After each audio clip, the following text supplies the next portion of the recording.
This was a fort that we built for two grandkids a bit north of Nashville, Tennessee. It is a 16 by 8 foot deck supported with 6x6s in the back and then two cross beams attached to the tree in the front. We have a slide to go down, rock wall to go up, and then bucket and pulley on the left side. I'm actually going to use the rock wall right now to show you the deck. As you can see, plenty of room in the front of this deck for play or to set some chairs up.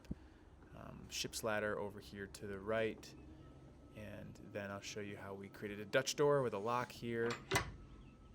Plenty of room in here. We have a loft with another ship's ladder.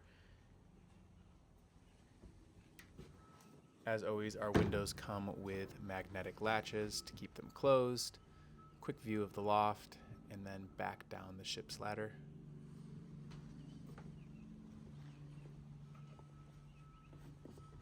Give you one more full shot of the fort from this side.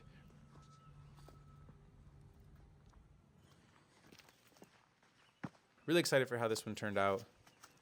Excited for what's next.